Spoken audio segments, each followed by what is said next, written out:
Bien, lo que vamos a hablar hoy, el día de hoy, es todo lo que se refiere a las buenas prácticas, ¿no? O sea, los famosos BPMs o buenas prácticas de manipulación de alimentos. Ojo, que cuando hablamos de BPMs podemos hablar en dos sentidos. La primera, las buenas prácticas de manufactura, y en este caso específicamente las buenas prácticas de manipulación, ¿no? Son dos aspectos interesantes en relación al tema de las BPMs, ¿ok? Bien, acá tenemos una imagen. Yo quiero que analicen esa imagen con calma, ¿ya? Y bueno, vamos a visualizarla unos segundos, por favor.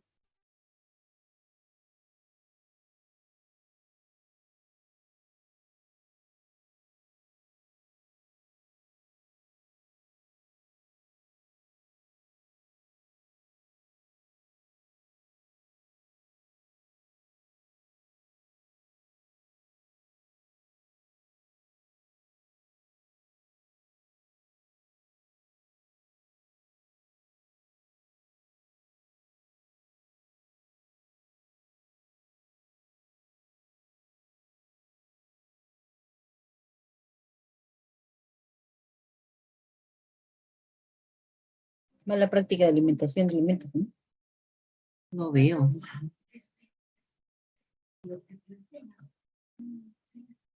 Déjame ver. Estaba agarrando con la mano. Desde 25 quilates. Chancando.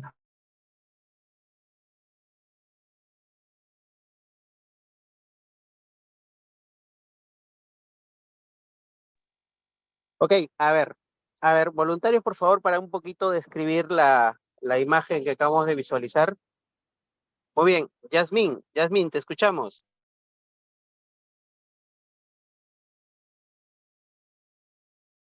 Sí, sí, profesor. Bueno, puedo visualizar a simple vista que el que está manipulando los alimentos no presenta una adecuada indumentaria. Por ejemplo, está agarrando, pero el pan, ¿no? Está haciendo una preparación, pero es en contacto con el alimento directamente. Entonces, se puede presenciar que sí o sí va a haber una contaminación hacia los alimentos, ¿no? Y también por parte del comensal, ¿no? No hay un espacio apropiado para que ellos también puedan comer, ya que están comiendo, ¿no? Y al cosa están preparando. Entonces, eso hace que a la hora de toser, estornudar, pues todas esas partículas que nosotros, ¿no? De nuestro mismo cuerpo podemos, ¿no? Botar o entonces eso también, ¿no? Ya al alimento lo contamina, ¿no? Directamente. Exacto, ¿no? Definitivamente ahí las prácticas de manipulación son totalmente inadecuadas por todo punto de vista y todo sentido. ¿Ok? Bien, Josué, te escuchamos, Josué. Sí, para acotar algo breve, sería nada más que va a ocurrir una proliferación de bacterias y gracias a eso pues puede ocurrir enfermedades para los clientes más que todo, ¿no? Bueno, y también para la misma persona que está preparando lo que son los alimentos. Sería básicamente eso, porque ya mi compañero lo dijo lo demás. Gracias. Ok, excelente, excelente. A ver, les pregunto, más o menos en qué lugar ustedes piensan que está esta preparación de alimentos. O sea, ustedes ven ahí la imagen de fondo, ¿qué lugar piensan que es? Un Cerca colegio, me parece. colegios. Un colegio parece. Exacto, ¿no? Es una institución educativa en la cual lamentablemente los más afectados son los estudiantes, ¿no? Y recordemos que hay un doble proceso. La primera es que los estudiantes requieren unas preparaciones que sean nutritivamente adecuadas, por un lado, y por otro lado requieren que haya todo este aspecto de inocuidad de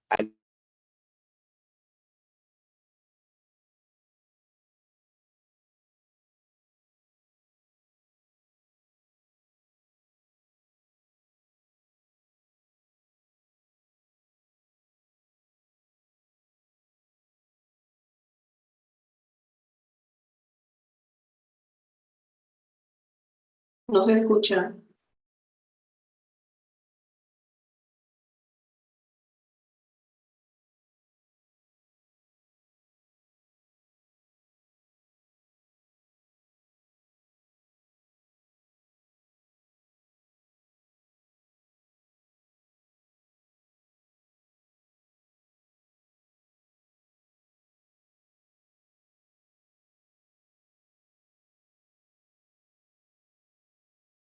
Sí, justo, disculpen, estaba comentando que hay una serie de preparaciones ahí que nosotros podemos distinguir, ¿no? Hay una serie de bebidas, hay una serie de alimentos que, más allá del tema de la poca higiene y inocuidad, hay algo que tenemos que evidenciar notoriamente, ¿no? La primera es que el manipulador, el principal manipulador, lógicamente no solamente no tiene la adecuada indumentaria, no solamente tiene el tema de una adecuada protección de una malla a nivel del cabello, una cofia o en el caso de una mascarilla, el tema de no se puede distinguir la imagen, pero por lo menos en el brazo, en la mano derecha, ¿no? Donde está agarrado el pan se ve un anillo, no sé si pueden ahí distinguirlo, ¿no? Y hay una serie de condiciones que, por supuesto, hacen que estas preparaciones sean realmente no inocuas, ¿no? Lo cual realmente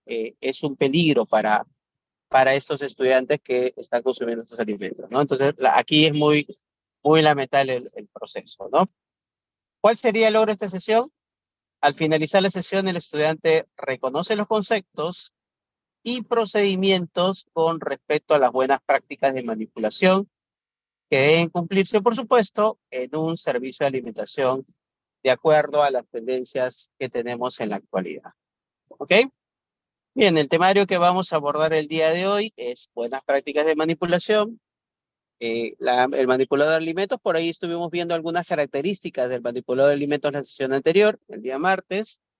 El lavado de manos, que tenemos una serie de pasos clásicos dados por la OMS, la contaminación cruzada, sea directa o indirecta, el tema de almacenamiento y conservación de alimentos y, por supuesto, el famoso POES, ¿no? Que es los procesos operativos estandarizados de saneamiento, ¿no? Y, por supuesto, el control de plagas, ¿no? Esas son algunas de las atingencias en relación a estas buenas prácticas de manipulación, ¿ok? Bien, ¿qué significa las buenas prácticas de manipulación? ¿No? Recordemos que estas BPMs definitivamente son una herramienta básica para la obtención de productos seguros, en otras palabras, inocuos, para el consumo humano y sus ejes principales son la higiene y forma de manipulación. Bien, ahí ustedes tienen una imagen, perdón, tres imágenes, ¿no? Vamos a ir definiendo cada una de ellas. En la primera imagen, ¿qué características pueden visualizar? A ver, voluntarios, por favor.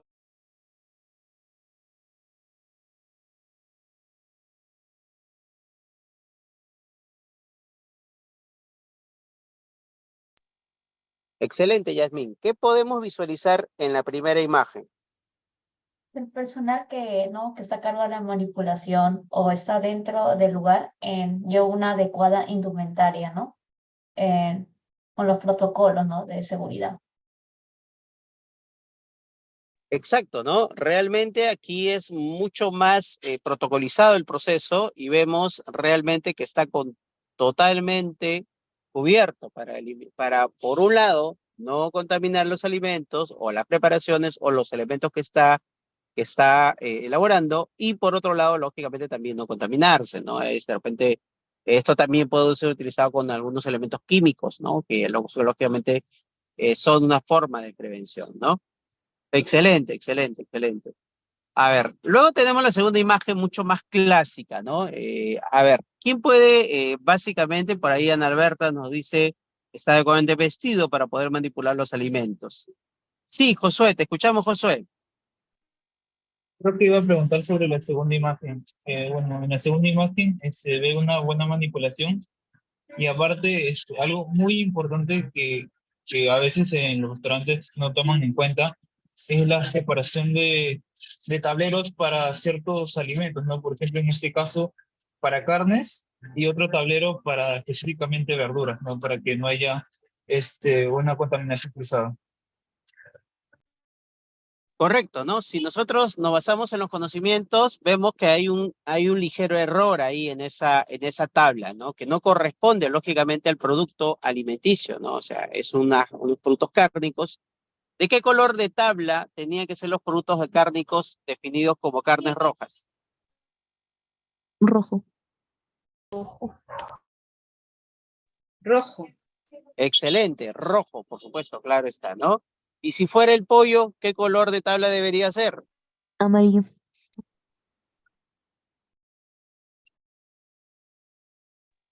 Amarillo, Correcto, amarillo, ¿no? De color amarillo, ¿no?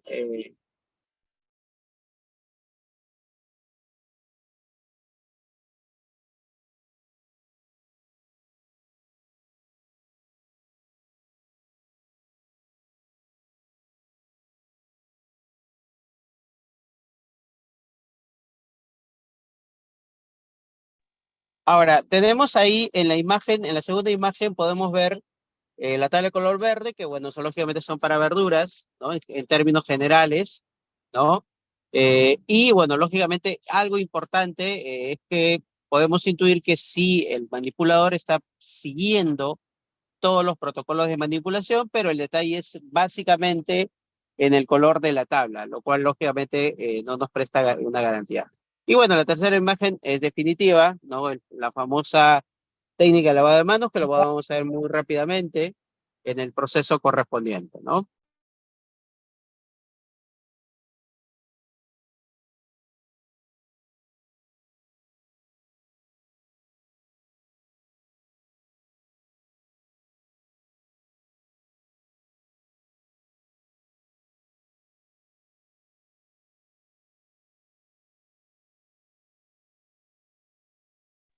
Bueno, las buenas prácticas de manipulación también se refieren a tener todos los procedimientos escritos. Ojo, recordemos que todos estos elementos que más o menos estamos describiendo responden a una serie de instrumentos, formatos, fichas, que van a básicamente responder a todos estos procedimientos y, por supuesto, esto implica un seguimiento de estos procedimientos y llevar informes y registros de lo autorizado, ¿no?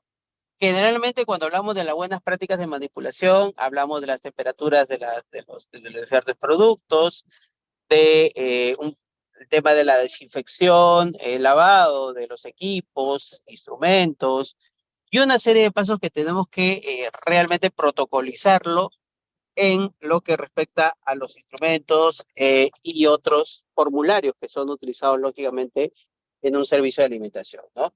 Todo esto va a proporcionar que tenemos que recordar lo que no está escrito, no está hecho. O sea, si realmente no hay una evidencia de los elementos que estamos describiendo, realmente no hay, no está formalizado el tema, ¿no? Y hay que, lógicamente, recordar cada uno de estos pasos y procedimientos que debemos elementalmente transcribir en el proceso, ¿no?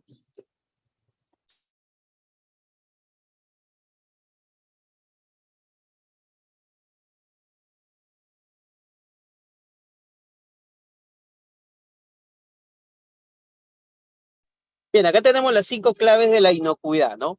La primera clave de la inocuidad definitivamente es la higiene, ¿no? Si no hay higiene, no hay uno de estos elementos, ¿no?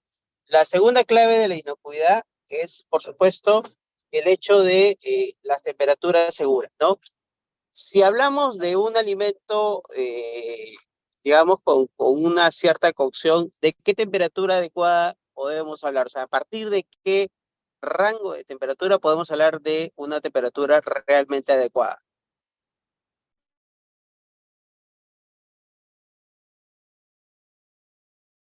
Justamente esta temperatura es en la cual se inactivan, lógicamente, el crecimiento microbiano, ¿no? Y ahí básicamente estamos hablando por encima de los 75 grados centígrados, ¿no? Como elemento Sobre fundamental, ¿no? 60 grados centígrados. Así es, correcto, correcto, correcto, ¿no? Ok, muy bien. Luego tenemos la contaminación cruzada, que bueno, lógicamente es un concepto que bastante siempre lo tenemos presente, ¿no? Y tenemos que tener cuidado de no contaminar alimentos crudos con cocidos, y eso implica no utilizar eh, por lo menos los mismos utensilios o las famosas tablas, y hay que tener mucho cuidado con este proceso que implica la contaminación cruzada, por supuesto, ¿no? El otro elemento, lógicamente, es la cocción completa. Es un elemento fundamental en el proceso de la inocuidad alimentaria, ¿no? Si no hay una cocción completa, no garantiza la eliminación o por lo menos la inactivación de los diversos microorganismos, ¿no? Que lógicamente van a ser muy determinativos en el proceso, ¿no? Y por supuesto, todo esto nos da a conocer los famosos alimentos seguros, ¿no? Si realmente debemos tener una serie de elementos para poder tener los famosos alimentos seguros e inocuos, ¿no? Y esto lógicamente va a ser determinativo en todo el proceso de las buenas prácticas de manipulación. ¿Ok? Bien, acá tenemos básicamente las características elementales y lógicamente la presentación del manipulador de alimentos, ¿no? Ahí tenemos una serie de características que nosotros siempre tenemos en consideración. Y la primera es que los manipuladores deben mantener, por supuesto, un esmerado aseo personal, una higiene personal impecable. Y esto no solamente es por un tema de apariencia personal, sino básicamente es por un tema de evitar toda la contaminación al utilizar los alimentos, ¿no? La pregunta es, ¿una persona con alguna infección respiratoria, una persona obviamente con una infección gastrointestinal, puede ir a trabajar? No, profesor, no. No, No. Correcto, correcto, así es, ¿no? Ya en el centro laboral, a través de lo que corresponde el área de personal o de repente el área correspondiente, le van a dar el descanso médico porque, por supuesto, esa persona no puede definitivamente laboral porque lógicamente eso implica un grave riesgo y contaminación de los diversos alimentos y esto es muy, muy peligroso en el proceso, ¿no? El otro aspecto es que las manos deben estar libres de anillos, adornos, joyas, porque representa un grave riesgo de contaminación física, ¿no? Uñas cortas, limpias y sin esmalte, no utilizar durante las labores perfumes, maquillaje, crema, porque obviamente esto implica una contaminación química muy notoria en el proceso, ¿no? Y lógicamente esto va a acarrear muchos elementos que tienen que ver con este proceso de inocuidad, ¿no? El baño diario, el cabello corto y bien, lógicamente bien afeitado en el caso, pues lógicamente de un varón, ¿no? Entonces, esas son algunas de las características de lo que corresponde a la higiene y no.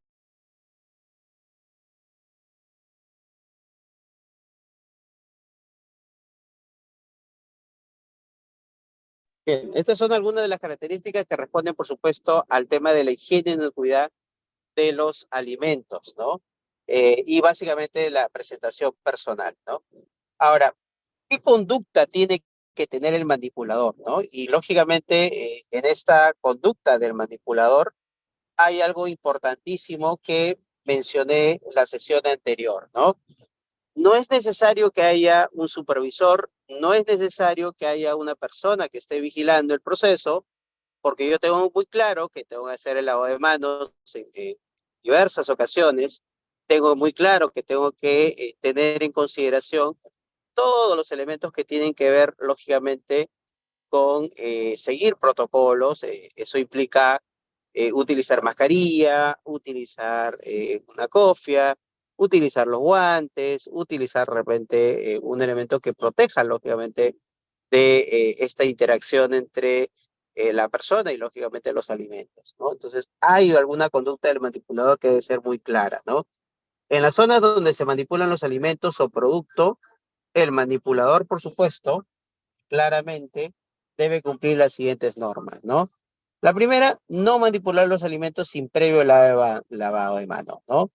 Obviamente en las zonas de trabajo, en las áreas de trabajo, no comer, por supuesto, claramente, no masticar chicle o cualquier otro producto o objeto, no fumar, no beber, licor obviamente es algo ya inherente, no utilizar guantes en mal estado o con evidencia de suciedad y contaminación, y por supuesto no realizar simultáneamente labores de limpieza y manipulación, ¿no? Realmente esto es algo que debemos tratar de no tener en consideración en este elemento de justamente evitar lo que se llama la contaminación. Si bien, obviamente hay un personal especializado en el tema de la limpieza, ¿no? De los ambientes, y otro personal especializado en el tema de las preparaciones, ¿no?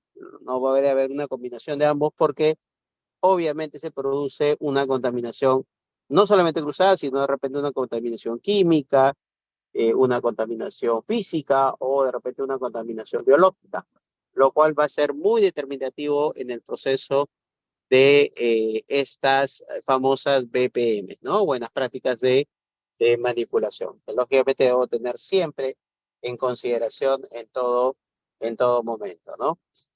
¿Cuál es la salud de los manipuladores, ¿no? En relación a los alimentos, ¿no? Lógicamente, recordemos que todo manipulador de alimentos tiene que tener un carnet de sanidad. La pregunta es, ¿ese carnet de sanidad cuánto es su duración? O sea, ¿cuánto es el tiempo de renovación de cada carnet de sanidad en el caso de un manipulador de alimentos? 6 Cada meses. 6 meses. 6 meses. Correcto, ¿no? Cada 6 meses. Realmente debe haber una 6 meses. figura, exacto, ¿no? Cada 6 meses, ¿no? Ojo que en el caso de que no sea manipulador de alimentos, ahí sí la renovación de este carnet de sanidad debe ser cada año, ¿no? Pero, lógicamente, un servicio de alimentación estamos hablando definitivamente cada 6 meses. Y es algo importante, lógicamente, que es un documento que expide, por supuesto, generalmente las municipalidades o los centros relacionados con... Así es, correcto, ¿no? Entonces, esto implica un control de salud, ¿no? Y enfermedades transmitidas por los alimentos, control de higiene y comportamiento personal, capacitación y entrenamiento. Es importante que siempre nuestro personal o nosotros estemos capacitados, ¿no? No podemos asumir que la persona ya sabe todo, ¿no? Simplemente debemos retroalimentar los conocimientos que ya tiene la persona en relación a estas medidas de los famosos BPM, ¿no? Buenas prácticas de manipulación. ¿Ok? Hay facilidades, lógicamente, para la EVA. Debemos proporcionar todos los elementos y todos los medios que impliquen, lógicamente, esta facilidad de poder realizar el famoso lavado de manos, ¿no? Recordemos ahí, vamos a ver una imagen en relación al tema del lavado de manos, ¿no? Control de las visitas y, por supuesto, el carnet de sanidad que ahí hemos ido comentando en el proceso, por supuesto, ¿no? ¿Ok? Entonces, eso es por lo menos una fase importante, ¿no? ¿Qué son los microorganismos? ¿No? Lógicamente, estos microorganismos debemos tratarlos de evitar su multiplicación, ¿no? Y la forma más idónea, la forma más propicia, la forma más correcta de poder realizar esta manipulación, determinar, lógicamente, esta eliminación de los microorganismos, definitivamente es el lavado de manos, ¿no? Lógicamente, el lavado de manos es importantísimo, ¿no? Luego tenemos la limpieza y desinfección que estuvimos hablando. ¿Cuál es la diferencia entre limpieza y desinfección? A ver, los escucho.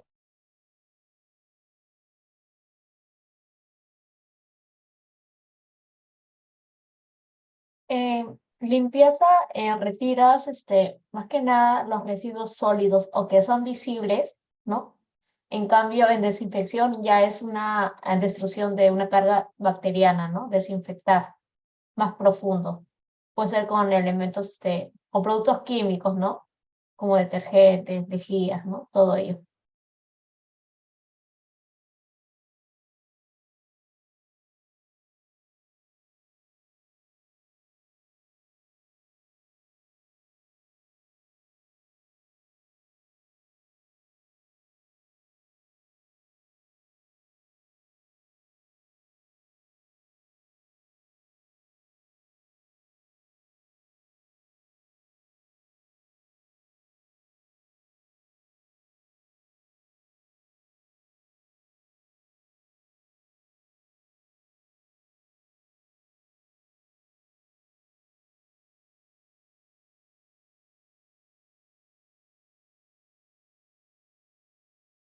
¿No se escucha?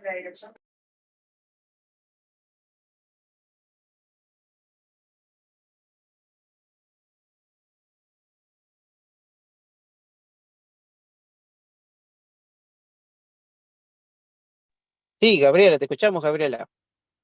Sí, profesor, buenas noches. Con limpieza nos referimos a quitar la suciedad de las superficies y con desinfección Es más eliminar los microorganismos que se encuentran. Sí, correcto, ¿no? Específicamente correcto. La idea, lógicamente, de esta limpieza es esto lo que aparentemente podemos visualizar, y la desinfección ya implica estos elementos, generalmente se aplica elementos químicos para poder realizar la desinfección correspondiente. No olvidar la higiene alimentaria, que es indispensable en los procesos de manipulación, conservación y, lógicamente, procesamiento de alimentos, el tema de los buenos hábitos higiénicos y, por supuesto, las famosas BPM que estamos conversando, y el HACCP, ¿no? Que implica los análisis de los riesgos, ¿no? Debemos recordar que este análisis de riesgos es fundamental en el proceso de llevar a cabo una inocuidad y estandarizar lo que corresponde a estos aspectos de calidad, ¿no? Entonces, ahora, lo otro es la temperatura, ¿no? En base a la temperatura, sea fría o sea caliente, y es decir, el cumplimiento con las herramientas de la calidad correspondientemente, ¿no? Y es importante este proceso, ¿no? Acá tenemos la clásica imagen, ¿no? Dada básicamente por la OMS, es la clásica, eso lo van a encontrar en todos los centros de salud, todos los servicios de salud, todas las instituciones, en la cual explica un poquito el tema del lavado de manos, ¿no? Y obviamente la duración oscila entre 40, 60 segundos, 40 hasta el minuto máximo, ¿no? Y tenemos ahí una serie de pasos. Bueno, la primera, lógicamente, es abrir el caño y mojarnos las manos con agua, ¿no? Es bueno, es el paso cero, por decirlo así, ¿no? Luego debemos depositar en la palma de la mano, ¿no? Una cantidad de jabón suficiente para cubrir todas las superficies de las manos. Luego de ello, yo tengo que frotar la palma de la mano derecha contra el dorso de la mano izquierda, ¿no? Entrelazando los dedos y viceversa. Luego el movimiento rotatorio es diferente, ¿no? Lo otro es frótese las manos frótese las palmas de las manos entre sí con los dedos entrelazados, ¿no? Esto implica, lógicamente, realizar el siguiente paso, que frótese el dorso de los dedos de la mano con la palma de la mano apuntándose, agarrándose los dedos. El otro procedimiento, lógicamente, ya con la frotación, con un movimiento de rotación del pulgar izquierdo, atrapándolo con la palma de la mano derecha y viceversa, ¿no? Frotar la punta de los dedos de la mano derecha contra la palma de la mano izquierda, ¿no? Haciendo así un movimiento de rotación y viceversa, ¿no? Enjuáguese la mano con agua y obviamente yo no voy a cerrar el caño con mi mano limpia, ¿no? Sino utilizar lógicamente digamos un paño desechable o por lo menos papel toalla para poder lógicamente amortiguar este proceso, ¿no? Luego, lógicamente, debo servirme, bueno, para poder, con la misma papel toalla, cierro la llave y ya mis manos están netamente limpias, ¿no? Realmente esto implica, por supuesto, muchos de los elementos que tienen que ver con las manos limpias, ¿no? Realmente debemos tratar de tener en cuenta y en consideración este famoso esquema de lavado de manos que es muy conocido, por lo menos a nivel mundial, ya que esta fue tratado por la OMS en el año de 1993. Entonces, bueno, ahí tiene varios tiempos, ¿no? Otra forma de poder realizar el lavado de manos es con el famoso alcohol gel, ¿no? Debemos tratar, por ejemplo, hay una investigación en la cual se vio un número determinado de personas que utilizaban el alcohol gel, ¿no? Y comparados, ¿no? Con el tema de el famoso lavado de manos. Y podemos ver que el alcohol gel también tiene un grado muy alto de significancia, ¿no? Obviamente nadie está mencionando que solamente se debe usar alcohol gel, sino porque la premisa básica es realizar lo que nosotros llamamos el lavado de manos. Esa es la premisa fundamental en el proceso de lo que corresponde a este elemento que tiene que ver con las buenas prácticas, ¿no? Hay preparaciones de alto riesgo, por supuesto, que involucran por lo menos alimentos que tienen una gran cantidad de proteínas, ¿no? O ciertas vitaminas que son importantes. Es por ello que los alimentos a veces, obviamente, implican un gran riesgo, ¿no? Estamos hablando de carnes, pescado, ¿no? Por su gran contenido de proteínas, ¿no? Y por supuesto la carne molida, alimentos cocidos que se consumen fríos o recalentados, que es una mala práctica, el tema de salsas, cremas y aderezos, preparaciones sin tratamiento térmico, lácteos realmente no pasteurizados, lo cual es un gran riesgo a todo nivel, el tema de ensaladas y algunos elementos que tienen que ver con estas preparaciones de torre. Tenemos preparaciones de bajo riesgo, ¿no? Y estamos hablando de sopas, caldos, manteniendo una temperatura mayor a 60 grados, carnes bien cocidas, lácteos pasteurizados, ¿no? Y, por supuesto, alimentos enlatados, alimentos fríos que se consumen en hierro, ¿no? Ahora, el tema está en que estas preparaciones, lógicamente, de bajo riesgo, también se pueden convertir en preparaciones de alto riesgo debido a si no presto las garantías adecuadas de la higiene y manipulación de los diversos alimentos, ¿no? Y eso es muy, muy claro en el proceso.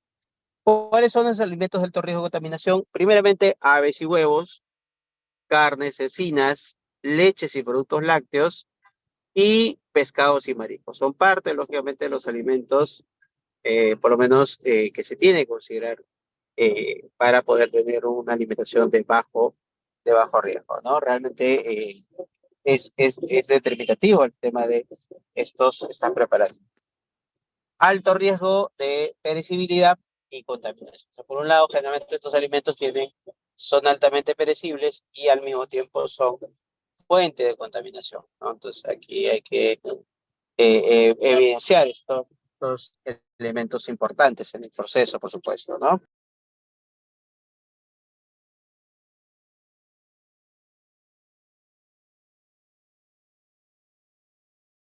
Bien, este concepto es clásico, contaminación cruzada.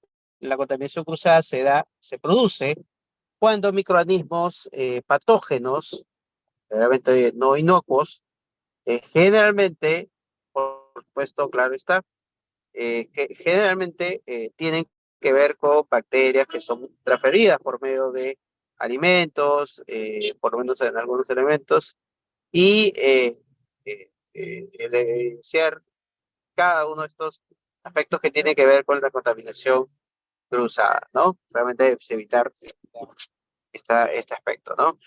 La contaminación cruzada directa es cuando un alimento contaminado entra en contacto directo con una no contaminada, ¿no? Y estamos hablando de la contaminación estaba por lo menos directa.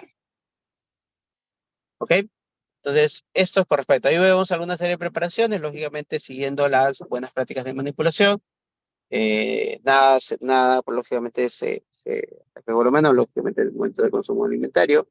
Y esto hace que esta alimentación sea mucho más sana, mucho más efectiva, mucho más versátil y sobre todo mucho más duradera en el proceso que tiene que ver con esta calidad de los cárnicos, ¿no? ¿Ok? Ahora, debemos recordar que la contaminación cruzada indirecta, ¿no? Es aquella en la cual el agente que se comparte o se comporta con estos elementos se transfiera un proceso que tiene que ver con esta contaminación. Ahí vemos algunos almacenamientos de alimentos, ¿no? A ver, ¿quién me puede escribir las dos imágenes que está al lado derecho de estos alimentos?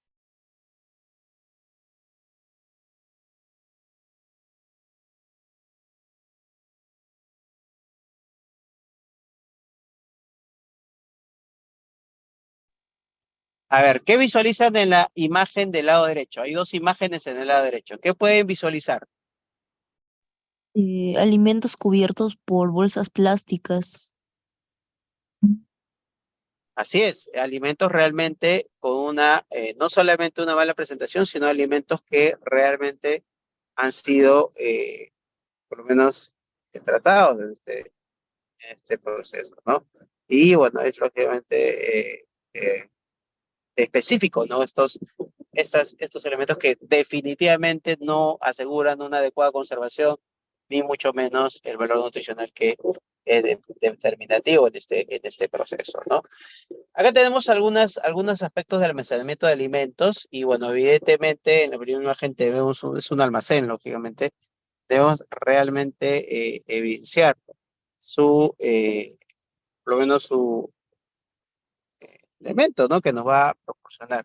Y lógicamente debe haber un buen almacenamiento de alimentos, ¿no? Realmente debemos tener una cocina bastante mejorada, una cocina bastante equilibrada para poder proporcionar ello, ¿no? Ahí tenemos otros ejemplos de, que corresponden, por supuesto, a la distribución de los alimentos en relación a este equipo que evidentemente me van a mantener en refrigeración los alimentos en primer lugar y, bueno, congelación dependiendo de los instantes correspondientes en cada uno de ellos, ¿no?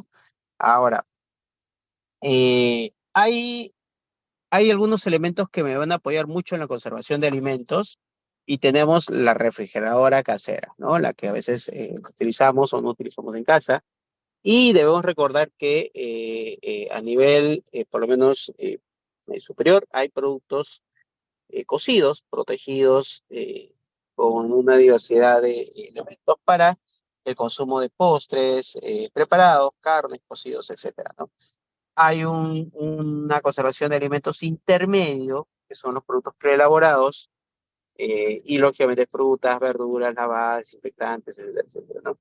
Y ha llegado, por lo menos en el tema inferior, cuando son productos crudos, menos, digamos que con cierta preferencia, hay exámenes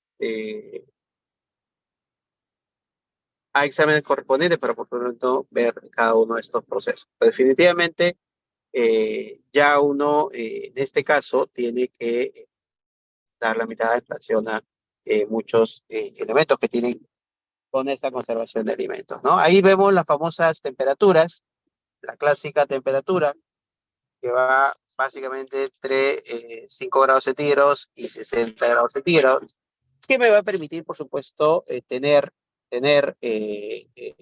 un avance muy significativo en el proceso de, de lo que corresponde a esta temperatura, por lo menos una temperatura de riesgo y una temperatura por lo menos mucho más de control. Bueno, esta clásica imagen nos va a ayudar mucho a encontrar el objetivo correspondiente, ¿no? Ahora, recordemos que no solamente hablamos de la congelación, no solamente hablamos de la ebullición, sino una serie de rangos que son importantes, ¿no? ¿Qué se necesita para poder reproducirse en nuestro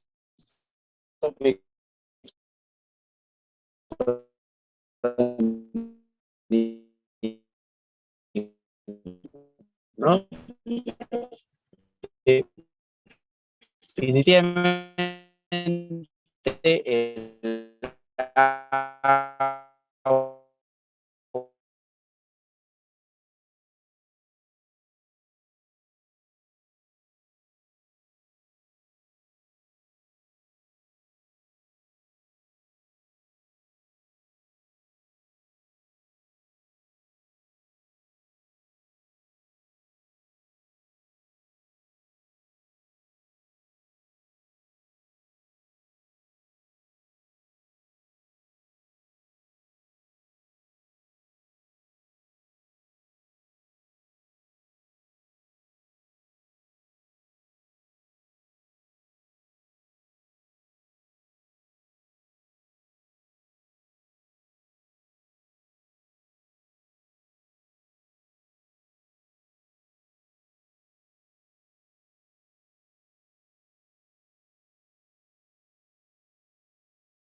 Ok, a ver, un detalle técnico, voy a compartir la presentación nuevamente.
Ok, bien, tenemos también una zona fría, estamos hablando de una temperatura por debajo de los 5 grados centígrados y que va a permitir, por supuesto, tener un buen manejo a este nivel, ¿no? Cuando es menor de 5 grados centígrados estamos hablando de refrigeración y cuando es menor de 18 grados centígrados estamos hablando de congelación, ¿no? Y obviamente esto va a garantizar mucho de estos procesos que tienen que ver con estos elementos. ¿Ok? Bien, ¿me permiten solamente unos segundos, por favor? Segundos.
Estamos hablando, básicamente, cuando estamos hablando de una refrigeración por debajo de los 5 grados centígrados y estamos hablando de una congelación por debajo de los 18 grados centígrados, como elemento importante en lo que corresponde, por supuesto, a estas diferencias entre la refrigeración y la congelación propiamente dicha. ¿Ok? Bien, obviamente tenemos una zona de peligro en la cual los microorganismos se multiplican y el rango de temperatura es entre 5 a 60 grados centígrados, en la cual implica la zona de peligro, y no deben permanecer en este rango la temperatura por más de 2 horas, y esto es muy específico, ¿no? Ahora, lo que vamos a distinguir un poco son los famosos POEs, ¿no? O los procesos operativos estandarizados de saneamiento. Cuando hablamos de estos POEs, o procesos operativos estandarizados de saneamiento, son aquellos procedimientos operativos estandarizados que describen, organizan y documentan las tareas de saneamiento, ¿no? Este saneamiento son aquellas acciones destinadas a mantener o restablecer un estado de limpieza y desinfección en las instalaciones, equipos, procesos de elaboración con el fin de prevenir las famosas ETAs, ¿no? Entonces, en gran medida, el POES tiene que ver mucho con, primeramente, una serie de protocolos, plazos y procedimientos que están estipulados, lógicamente, en varios documentos, ¿no? Realmente el tema del POES es lógicamente, muy versátil en los temas que se tienen que ver con estos procesos, ¿correcto? Entonces, estos POEs tienen como gran eje central el tema del saneamiento, básicamente, ¿no? Obviamente, recordemos que la idea del saneamiento implica los dos conceptos que ya hemos abordado, que es la limpieza por un lado y la desinfección por otro lado, ¿no? Que es muy importante en este proceso, ¿no? ¿Cuáles son los 7 grandes procedimientos operativos estándar? Tenemos como primer procedimiento la limpieza y desinfección de ambientes. Segundo procedimiento, la limpieza y desinfección de maquinarias y equipos. Tercer procedimiento, control de la higiene y salud del personal. Cuarto procedimiento, control de agua y de los depósitos. Quinto procedimiento, control de plagas, que lógicamente hay todo un proceso en este nivel. Sexto procedimiento, manejo de residuos sólidos. Y lo otro, finalmente, la verificación y validación de los programas de higiene y saneamiento, ¿no? El famoso PHS, ¿no? Que lógicamente exige una serie de pasos para poder determinar esta higiene y saneamiento determinativo, ¿no? Entonces vamos a ir desarrollando en algunos aspectos algunos elementos que tienen que ver, por lo menos, a estos procesos que tienen que específicamente ser muy determinativos con el tema que vamos a tener en cuenta con cada una de con cada uno de estos elementos que tienen que ver específicamente a este nivel, ¿no? ¿Ok? Bien, vamos a verlo determinativamente. Bien. Uno de estos procesos es el famoso control de plagas, ¿no? Generalmente, cuando hablamos de plagas, se determina un ente. Bueno, la idea lógicamente es tener en cuenta la higiene, manipulación, todos estos procedimientos, pero cuando hablamos básicamente de plagas ya se contrata un ente externo, ¿no? Y cuando hablamos de plagas estamos refiriéndonos esencialmente a animales, aves, insectos que comen, destrozan, contaminan los alimentos, transmitiendo enfermedades y provocando perjuicios, lógicamente, económicos y de riesgos para la salud, ¿no? Definitivamente este control de plagas debe ser realizado determinativamente y periódicamente por un ente generalmente externo a la institución. Hay un triángulo, lógicamente, de vida de las plagas, ¿no? Las plagas necesitan 3 elementos indispensables para poder, lógicamente, reproducirse o por lo menos estar presentes en ese proceso, ¿no? Uno de ellos es, por supuesto, el agua. El otro es el abrigo, o sea, realmente estar en un elemento importante, y el alimento correspondientemente, ¿no? Son los 3 procesos indispensables en el tema de las plagas, ¿no? Obviamente que involucran estos elementos, ¿no? Este control de plagas debe tener en cuenta lo siguiente. Primeramente, no tener equipos sin uso, ¿no? Ahí sí es indispensable equipo que no se usa, equipo que tiene que ser destinado en otro ambiente, realizar una limpieza muy frecuente, lógicamente por lo menos el tema de los rincones, a veces ser exhaustivos en la limpieza, por lo menos siempre una vez a la semana esta limpieza tiene que ser muy, muy exhaustiva a todo nivel, ¿no? Debe haber inspecciones para detectar presencia de plagas, el uso de productos químicos autorizados, por supuesto, y evitar atrayentes para plagas, ¿no? Lógicamente que van a determinar esencialmente estos elementos importantes a todo nivel, ¿no? ¿Cuáles son las enfermedades transmitidas por los alimentos, ¿no? Debemos determinar, lógicamente, una serie de enfermedades que me transmiten los alimentos, ¿no? Dentro de estas enfermedades transmitidas por los alimentos, en las famosas ETAs, tenemos las siguientes. Estamos hablando básicamente de una gran diversidad de ETAs que tienen que ver con cada uno de estos elementos que tienen que, lógicamente, situacionalizarse en todo el proceso correspondiente, ¿no? Qué es ETA? Lógicamente es un síndrome originado por la ingestión de alimentos o agua también que contienen agentes etiológicos en cantidad que afecte la salud individual o grupal, ¿no? El otro concepto es un caso, ¿no? De enfermedad transmitida por alimentos, que es una persona que se ha enfermado después de consumir alimentos o agua contaminadas, según evidencia epidemiológica de laboratorio, ¿no? Y el brote de ETA es un episodio en que 2 o más personas enferman de modo similar después de ingerir alimentos o agua del mismo origen, que son presuntos vehículos del agente causal. ¿Ok?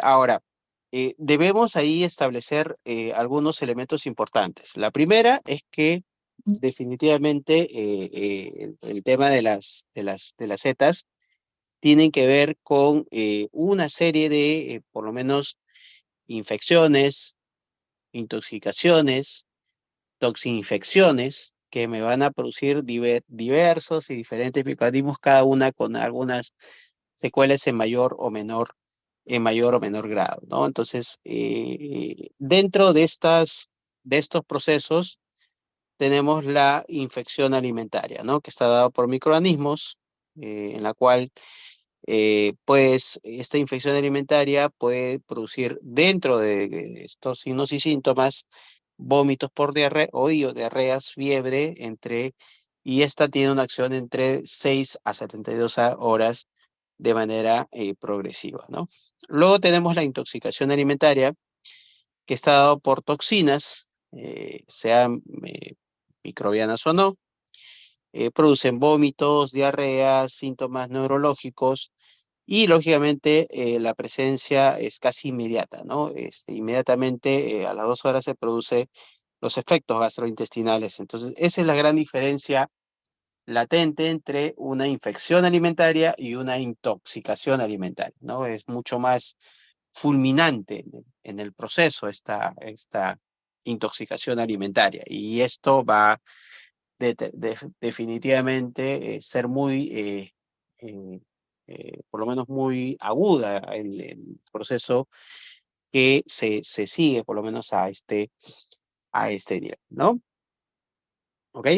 Dentro de la clasificación de microorganismos tenemos microorganismos que, indicadores de alteración, microorganismos indicadores de higiene y microorganismos definitivamente patógenos.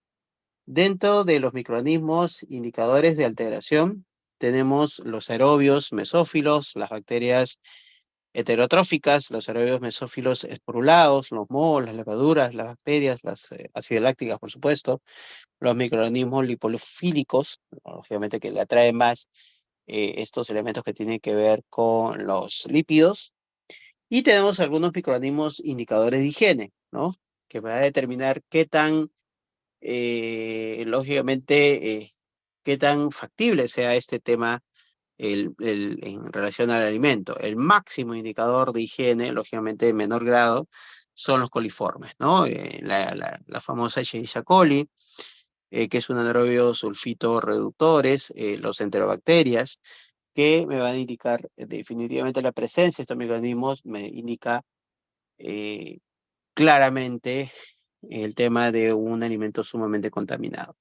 Y tenemos unos microorganismos patógenos que van a generar estos elementos y estas causas y estos signos y síntomas por lo menos en las personas, ¿no? Tenemos el Staphylococcus aureus, el Bacillus cereus, el Clostridium perfringens, la Salmonella, la Escherichia coli y el famoso Vibrio cólera, ¿no? Como elemento indispensable en este proceso, ¿correcto? Bien, acá tenemos básicamente cuál es este mecanismo de reproducción intensa de los microorganismos y que parten, lógicamente,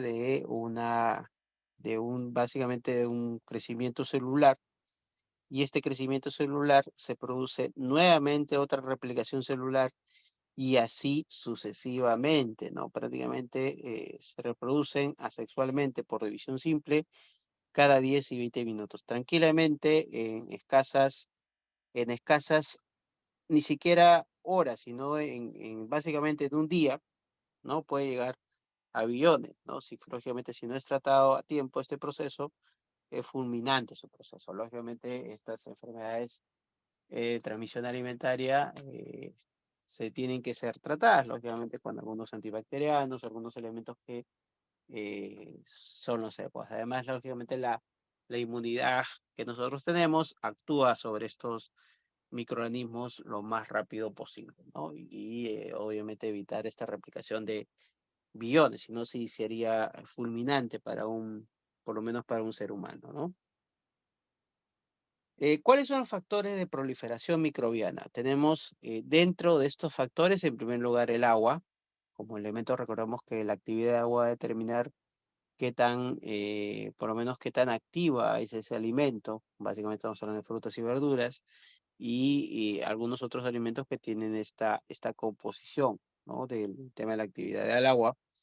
La proteína, recordemos que estos microorganismos en términos generales crecen de manera mucho más adecuada si son alimentos proteicos. Los carbohidratos como fuente de energía, los lípidos, las vitaminas, el pH, ¿no? Un pH mucho más ácido va a propiciar este desarrollo de bacterias y microorganismos. Una temperatura entre 5 a 60 grados centígrados, que involucra una zona de peligro, por supuesto, y el tiempo, ¿no? Mientras mayor tiempo de exposición, mientras mayor tiempo de contaminación, mayor van a ser los riesgos que se producen por lo menos a todo nivel de estas bacterias o microorganismos que evidentemente no son nada adecuados para un organismo, ¿no? Dentro de estos elementos tenemos la famosa salmonela, ¿no? Y cuando hablamos de la salmonela, tenemos, bueno, obviamente la salmonela puede producir también la salmonelosis, la fiebre tifoidea, y es un principal tipo de infección alimentaria que afecta por lo menos en diversos países a nivel mundial, ¿no? La temperatura favorable va de entre 8 a 45 grados centígrados y el pH, por supuesto, va entre 4 a 8. Es un pH mucho más tendiente a la acidez, por supuesto, ¿no? Es un pH que es mucho más ácido y que va a propiciar estos elementos que lógicamente van a contaminar, pueden generar una contaminación de los alimentos, ¿no? Bajo este pH y estos bacterias, estos microorganismos que son lógicamente muy efectivos, ¿no?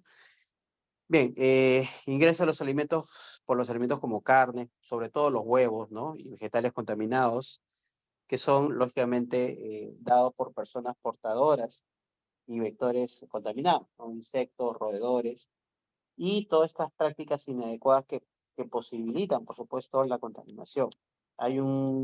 Por otro lado, hay un cocimiento insuficiente de carnes, aves, las tablas de picar y la superficie está mal higienizada, por supuesto, como elemento indispensable para poder, lógicamente, que se produzca esta contaminación por estos microorganismos. Otro elemento importante a este nivel es que hay una preponderancia de la contaminación de estos aspectos, ¿no? ¿Ok?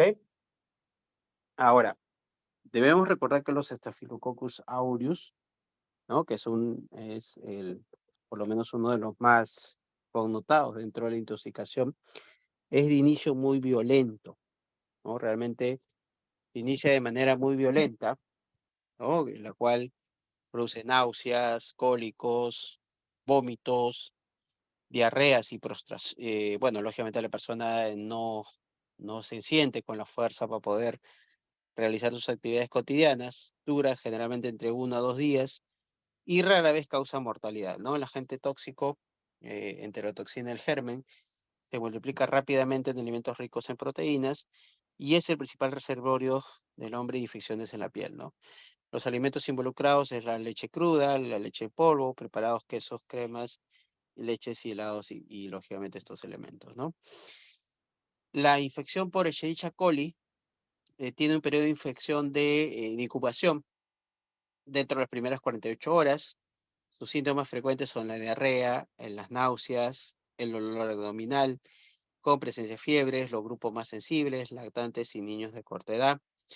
Hábitat normal, intestino de animales de sangre caliente y humanos, obviamente. Alimentos sospechosos, las carnes de mamíferos y aves, leches y derivados. Y el principal responsable dentro de esta manipulación de alimentos es lógicamente aquellas personas que no siguen las reglas básicas que tienen que ver con la higiene y la manipulación, lógicamente, de estos alimentos, ¿no?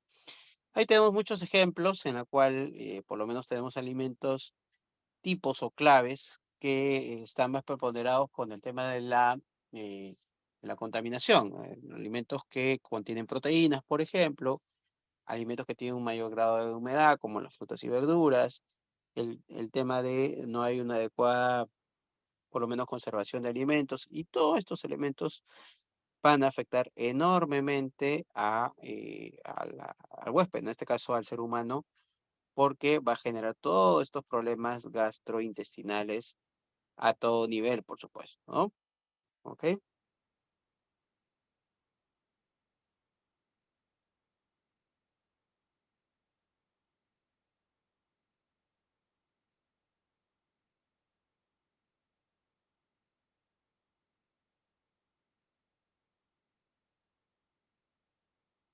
Bien, se habla de dos tipos de Bacillus cereus, ¿no? Que producen debido a dos toxinas muy diferentes. En el caso del primer tipo, es un periodo de incubación entre 8 a 16 horas. Los síntomas principales es el dolor abdominal agudo, diarrea profusa. Los alimentos sospechosos son alimentos vegetales, puré de papas, por ejemplo. El periodo de incubación está dentro de las primeras 5 horas. Síntomas principales, náuseas, vómitos. Y dentro de los alimentos sospechosos tenemos el arroz hervido o frito. En el hábitat normal es el agua del suelo con el famoso Bacillus cereus, ¿no? Ahí tenemos el famoso arroz que está propiciado, lógicamente, bajo esta forma de contaminación, ¿no? Luego tenemos algunas toxifecciones por el tema de Clostridium perfringens, ¿no? Recordemos que este Clostridium perfringens me va a determinar en gran medida esta serie de alimentos con estos afectos que van a determinar, pues, lógicamente, estos elementos que me van a afectar, lógicamente, en un periodo menor a inclusive de las 22 horas. Se caracteriza por dolor abdominal, diarreas, Generalmente no hay vómitos, ¿no? Ni náuseas, ni fiebre, ¿no? Y bueno, lógicamente los grupos más sensibles son los adultos mayores. Bueno, el porcentaje aquí es mucho más sencillo, el porcentaje de mortalidad es mucho más bajo. Y el hábitat normal es suelos, aguas naturales y contenido intestinal humano y animal, ¿no? Alimentos sospechosos, las carnes crudas de mamíferos y aves, y platos precocinados, ¿no? En la cual está presente el Clostridium perfringens, ¿correcto? Cuando hablamos de esta intoxicación por Clostridium perfringens, estamos hablando básicamente de un periodo de incubación de 18 a 36 horas como media. Los síntomas principales son náuseas, vómitos. En la segunda fase hay estreñimiento, visión borrosa, dificultad lógicamente, para poder consumir alimentos, ¿no? Hay una cierta disfagia. Y en la última fase se produce una parálisis del sistema respiratorio y del corazón con una muerte por fallo respiratorio, fallo cardíaco. Dentro de los principales implicados son los tipos ABC. El hábitat normal son los suelos, aguas dulces y marinas, alimentos sospechosos, conservas vegetales de carnes y pescados, etcétera, etcétera, ¿no? Aquí tenemos, por supuesto, toda la serie de signos y síntomas que se producen por alimentos enlatados, ¿no? O mal conservados a este nivel, y que va a propiciar la generación de este microorganismo que realmente es muy contaminante por supuesto, a este nivel, ¿no? Y entonces recordemos que esto va, por supuesto, determinar esencialmente cómo se desarrolla estas secuelas, ¿no? Dadas por estos elementos que van a, lógicamente, garantizar cada una de estas enfermedades, lógicamente, que van a propiciar en cierta medida estos productos, ¿no? ¿Ok? La infección por Campylobacter es un periodo de incubación de entre 2 a 11 días, ¿ok? Síntomas principales: diarreas, dolores abdominales, a menudo precedido de fiebre. El hábitat normal son los intestinos y las heces de las aves, ¿correcto? Los alimentos sospechosos son el pollo, la leche sin pasteurizar, que va a generar, por supuesto, estas medidas y estas contingencias en relación a por lo menos el elemento que tiene que ver con los aspectos que, por supuesto, tienen que evidenciarse en el proceso que corresponde a este Campylobacter, ¿no? No se olvide del pollo, la leche sin pasteurizar, ¿no? Bueno, otra enfermedad, recordemos que la hepatitis es una de las enfermedades con bastantes secuelas a nivel hepático, a nivel del hígado, y tenemos varios tipos de hepatitis. Lógicamente, la que está dada por el tema de alimentos es la hepatitis A, y este virus se encuentra en las heces de las personas infectadas con hepatitis A. La vía de transmisión es la vía fecal oral.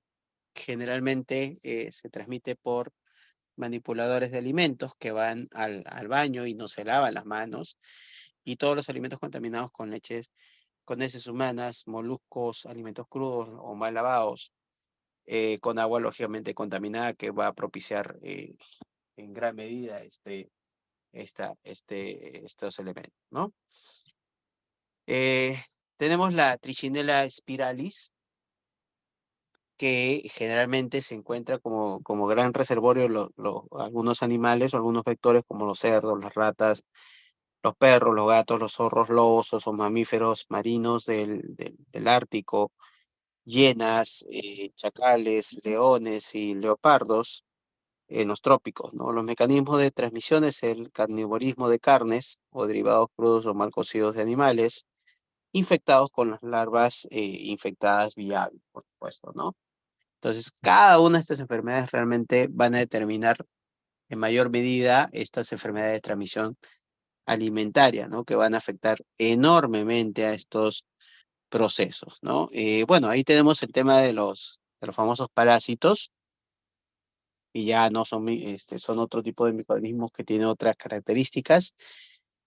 Por ejemplo, tenemos los Cysticercus, que tiene una vesícula blanca oval, ¿no? El tamaño básicamente es de 8 por 5 milímetros, ¿no? Se puede visualizar, pero es pequeña. Es un punto, en un punto de su pared se encuentra invaginado, introvertido, un escólex, ¿no? Ahí tenemos una imagen del cisticercus vaginado, ¿no? Que va a determinar estos elementos, ¿no? Ahí tenemos la tenia cisticercus, ¿no? Que lógicamente va a afectar enormemente al ser humano. Ahí tenemos, lógicamente, dos imágenes en la cual afectan no solamente muchos órganos blancos. Cuando hablamos de órganos blancos puede ser un órgano del aparato digestivo, el aparato respiratorio, inclusive el cerebro, ¿no? Que puede ser afectado a este nivel, ¿no? Y lógicamente con las secuelas correspondientes. Tenemos el cisticercus en el nivel de la lengua, podemos ver claramente, se puede evidenciar la presencia de este cisticercus. En la imagen inferior izquierda, tenemos el cisticercus a nivel del globo ocular.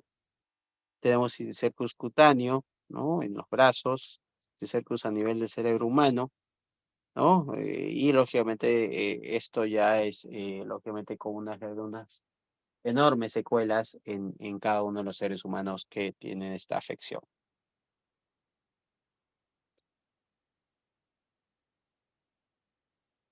Bien, como conclusiones, debemos recordar que las buenas prácticas son una herramienta básica para la obtención de productos, perdón, seguros para el consumo humano.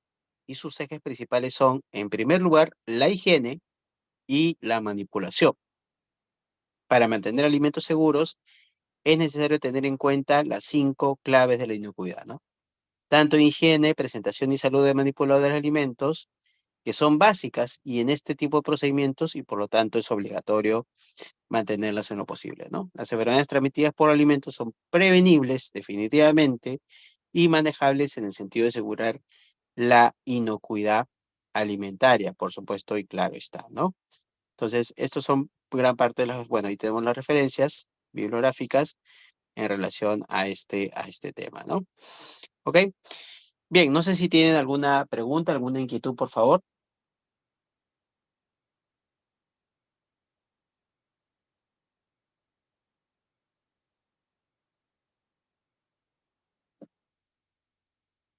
Ok, a ver, vamos a pasar lista de los que faltaban.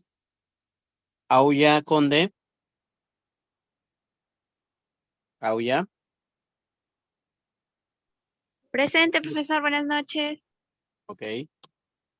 Cosme.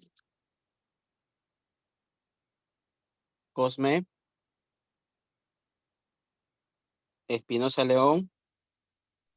Profesor, buenas noches, presente. Ok. Olivero.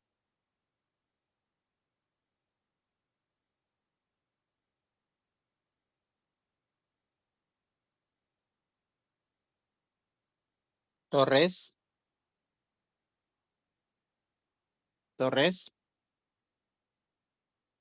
Ok, jóvenes. Bien, lo que quería ahorita determinar con ustedes, no sé si hay, lo que realmente necesito es un delegado o una delegada. Es urgente tener una comunicación bastante centralizada, ¿no? Y que ese delegado o esa delegada cree un grupo de WhatsApp, ¿no? Urgentemente, y tener una comunicación fluida, ¿no?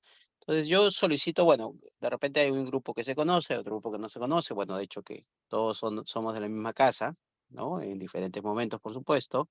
Entonces requiero un voluntario o una voluntaria para que sea la delegada, por favor, o delegado. Lo que sí, su tarea va a ser básicamente formar un grupo de WhatsApp. Lógicamente, ahorita en el chat estoy poniendo mi número celular, lo puse en la sesión anterior y lo vuelvo a poner nuevamente.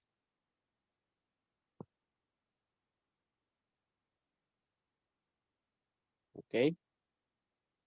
Bien, jóvenes, un voluntario o una voluntaria.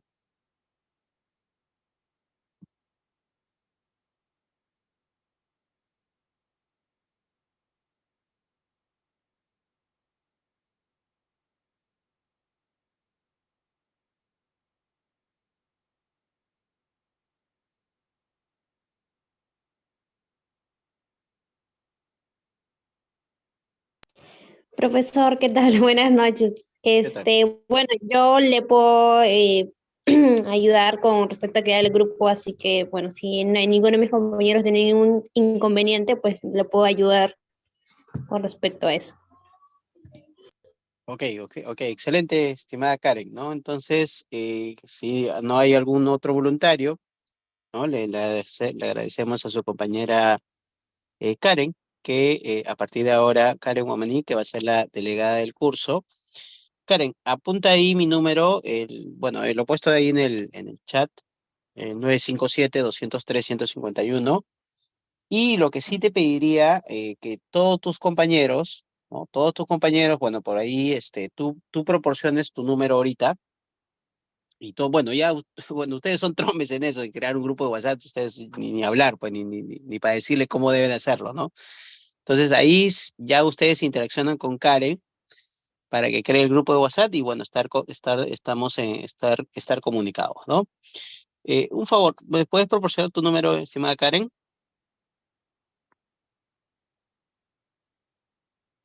Sí, acabo de escribir al grupo, profesor, ahí para que me puedan agregar y, bueno, agradezco nuevamente, chicos, por cualquier cosa, por apoyarnos todos. Ok, bien, entonces, excelente. Entonces ahí tenemos el 950-508-559, ¿no? Entonces ya ustedes son tromes en crear un grupo WhatsApp. Ustedes ya inmediatamente ya, ya son los que ya se ponen de acuerdo, obviamente, en este proceso. Chicos, a ver, tres cosas importantes. La primera, de momento, bueno, estamos recién en la primera semana, bueno, hemos tenido un par de inasistencias. La primera, periodo 4, 6 personas que no pudieron estar en la primera sesión, ¿no? Y tenemos en esta segunda sesión 3 personas que no han podido estar. Lógicamente, hay siempre particularidades, hay detalles, obviamente. La idea no es esperar el último momento y bueno, este grupo de WhatsApp va a consolidar un poquito esta comunicación, ¿no? Si hay algún percance, alguna particularidad que yo también la puedo tener, por supuesto, la idea es comunicarnos, ¿no? Esa es la primera atingencia, ¿no? La segunda importante es que ya con esto estamos avanzando en la primera semana, todavía nos quedan 2 semanas más de clases y en la cuarta semana va a haber una evaluación teórica virtual y una evaluación práctica que va a ser el sábado correspondiente en la mañana, ¿no? Entonces, justamente a través del grupo de WhatsApp vamos a coordinar cuáles van a ser los medios más efectivos y más idóneos para poder, lógicamente, comunicarnos y establecer estas medidas, por lo menos adecuadas para poder, lógicamente, salir airosos, ¿no? En el proceso de este programa de titulación que ustedes están, lógicamente, eh, por supuesto, salir muy en las mejores condiciones, ¿no? Mi idea, pues, lógicamente, es también apoyarlos en todo este proceso, ¿no? Entonces, no sé si hay alguna inquietud, alguna pregunta, por favor. Profesor, disculpe, ¿dijo que el sábado va a haber una evaluación? Sí, el sábado de la cuarta semana, Ah, ya, ya. Ya, profesor. Recién estamos finalizando la primera semana. Ujú. Ese es el examen práctico. Que ya todavía tenemos un tiempo para poder ya ir conversando, pues lógicamente todo el proceso, ¿no?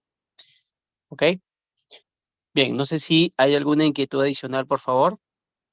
Profesor, dijo que iba a mandar las fechas de la programación de los exámenes. Sí, Y justo en el grupo de WhatsApp lo voy a enviar. Les adelanto que en la cuarta semana va a haber un martes de la cuarta semana, va a ser la evaluación teórica virtual en la noche, un poquito más tarde, no va a ser, creo que va a ser aproximadamente no en la noche. Y en esa cuarta semana, el sábado de esa cuarta semana en la mañana va a ser la evaluación práctica, ¿no? Eso ya se lo voy a ir proporcionando en el WhatsApp, porque la idea es del grupo de WhatsApp que es mucho más práctico para poder, lógicamente, establecer la información correspondiente. Bueno, el examen práctico el examen teórico son de 20 preguntas, ¿no? De todo el contenido que hemos hecho, no hay nada adicional, no hay nada aparte, no hay nada que esté fuera de lo que vamos a desarrollar. Y en el caso del examen práctico, sí va a haber un tema, un sorteo de un tema muy específico, ¿no? Que ya se lo voy a ir comentando por lo menos en la siguiente sesión, ¿no? Ahí en el grupo WhatsApp vamos a poder tener esa comunicación mucho más fluida, por supuesto, para poder ir comentando algunos aspectos en relación a estos, tanto el examen teórico como el examen práctico correspondientemente, ¿no? ¿Ok? Bien, no sé si hay alguna inquietud adicional, por favor.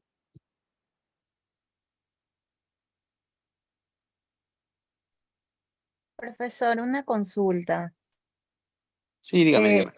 del día sábado aparece el horario de 9 de la mañana a 12 del mediodía y después de 2 de la tarde a 5 de la tarde. Los dos horarios es con usted, ¿verdad? Sí, claro, claro. Justo por eso quiero formar el grupo de WhatsApp para mencionar algunos aspectos estratégicos, ¿no? Porque de repente hay algunos que trabajan en la primera hora de la mañana y les va a ser un poco difícil, o de repente viceversa, ¿no? Pero, Sí. o viceversa, ¿no? Pero la idea es encontrar la estrategia, ¿no? Porque lógicamente ese examen va a ser un sábado de la mañana y el siguiente mes va a ser, del siguiente capítulo va a ser otro sábado también.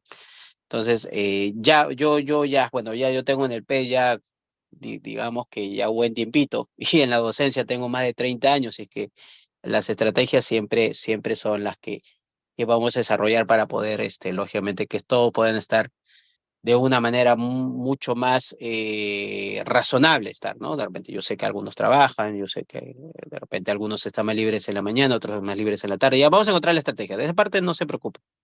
Vamos a encontrar el punto medio de las cosas.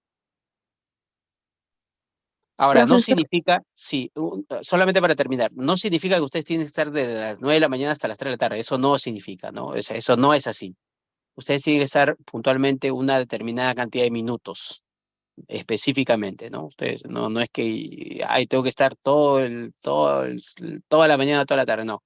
Tiene que estar exageradamente 5 minutos, exageradamente. Ese es más o menos el proceso.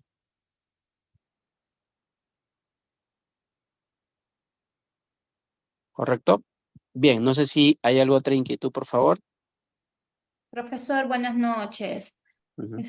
No sé si me tomó asistencia, lo que pasa es que siempre salgo a las 7 y coincide en la toma, en el momento que está tomando lista, no sé si me habrá escuchado.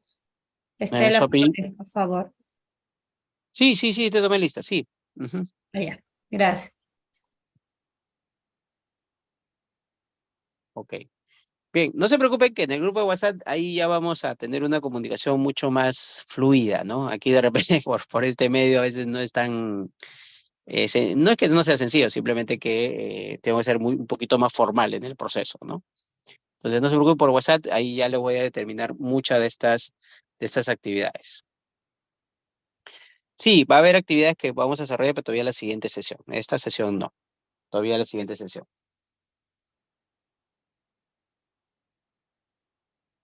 Ok, no sé si habrá alguna inquietud adicional, por favor.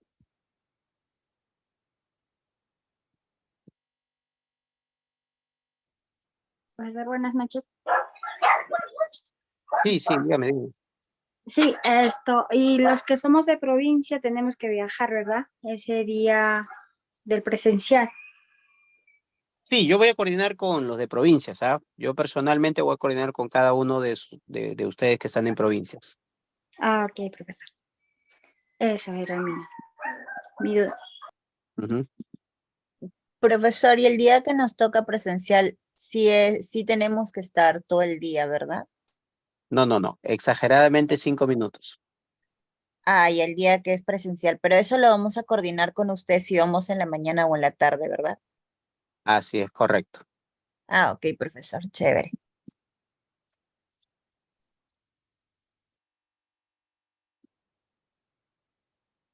Ok.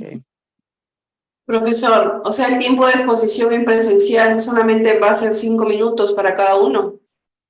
Así es, correcto. Ok, gracias.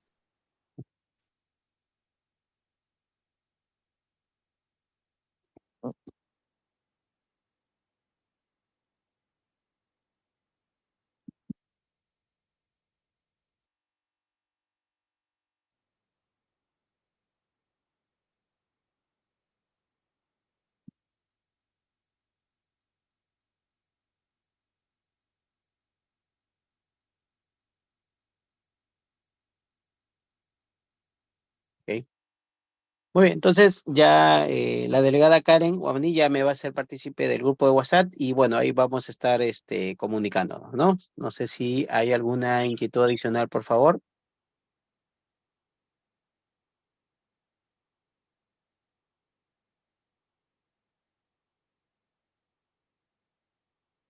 Profesor, una consulta. Sí, sí, dígame, El dígame. horario normalmente dice ahí en el carnet que es hasta las 10 de la noche. Eso es, pero Sí, justamente el siguiente martes y jueves vamos a desarrollar algunas actividades y nos vamos a ir hasta de repente un poquito más de las 10 de la noche, ¿no? Bueno, voy a tratar que sea a las 10 de la noche, pero vente por ahí unos minutitos que le voy a robar a usted a su sueño, unos minutitos, pero o sea, es por eso le acabo de mencionar hace un ratito que vamos a desarrollar algunas actividades el siguiente martes y jueves, ¿no?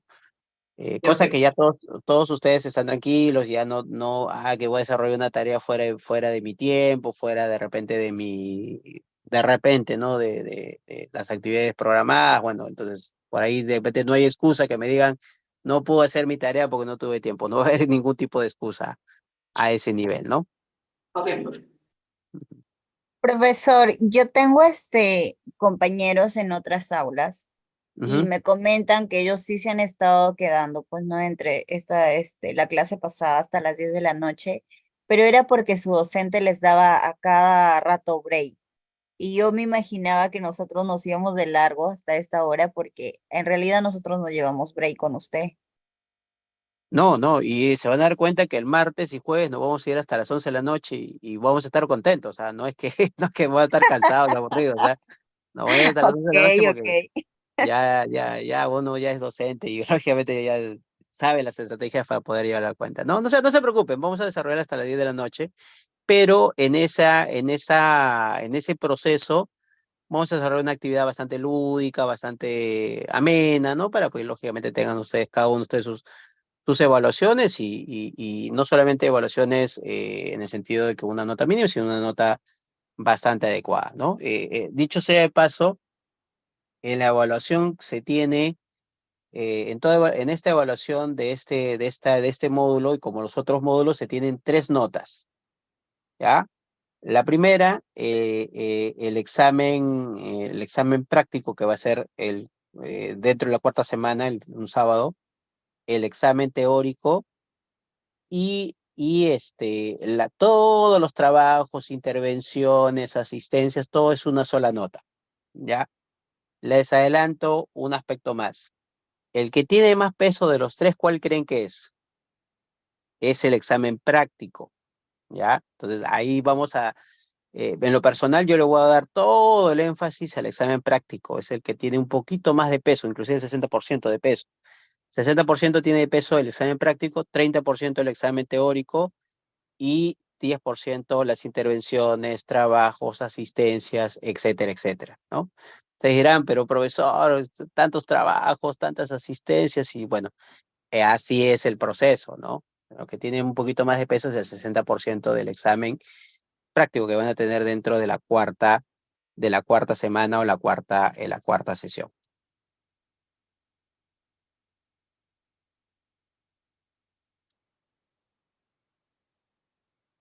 ¿Ok? Bueno, no sé si hay alguna otra inquietud, por favor.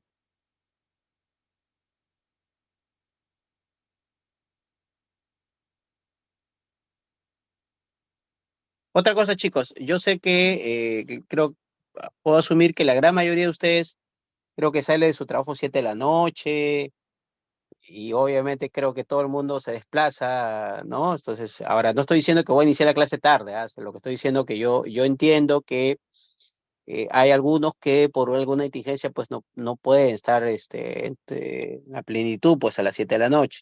Es por ello que yo paso lista a las 7, bueno, 7 y 5 más o menos aproximadamente, y luego paso una segunda lista un poquito antes de terminar la sesión. Entonces, para que no haya por lo menos estos inconvenientes, ¿no? En el aspecto de que alguien me diga, bueno, pues no puedo asistir, pero lógicamente mientras se desplacen y todo, bueno, yo sé que pueden escucharlo a través del celular, claro, con mucho cuidado, pero no va a estar el celular expuesto, pero yo paso lista en la segunda, una segunda lista de los que han faltado en la primera parte, un poquito antes de finalizar la sesión, ¿no? Para que no haya ningún tipo de inconveniente en ese aspecto. ¿Ok? Profesor, otra consultita. Sí, sígame. El momento de la exposición, ¿es necesario ir con el uniforme o normal podemos ir con ropa de calle? No, sí, necesariamente de acuerdo a la norma es con el uniforme.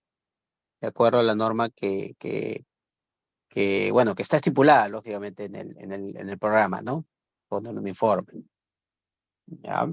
Entonces ahí, y no solamente van a hacerlo conmigo, ¿no? Sino con de repente, otra semana, el otro mes tiene con otro docente y también le va a pedir un uniforme. Y el subsiguiente mes también. Entonces, vean la estrategia para que puedan ir con el uniforme. Recuerden que todo examen tiene una rúbrica. ¿Qué cosa es una rúbrica? Es básicamente una serie de conceptos que tiene que tener. Por ejemplo, el examen práctico tiene algunos conceptos, ¿no? Si está uniformado correctamente, si tiene seguridad al momento de exponer, si tiene algunos materiales adicionales, una serie de elementos que tiene que tener. Y uno de ellos importante, por supuesto, es el uniforme. Es parte, lógicamente, de la evaluación. Así que vean ya con un poquito de tiempo la estrategia para que estén correctamente uniformados el sábado correspondiente.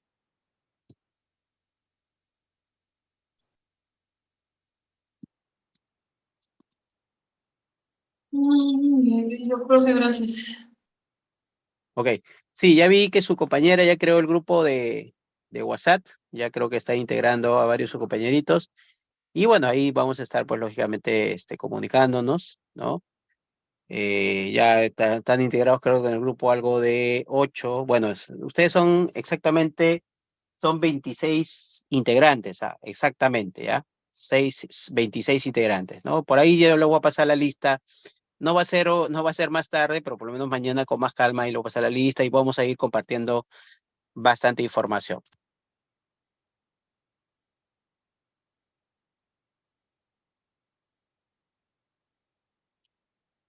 Ok, no sé si hay alguna inquietud adicional, por favor.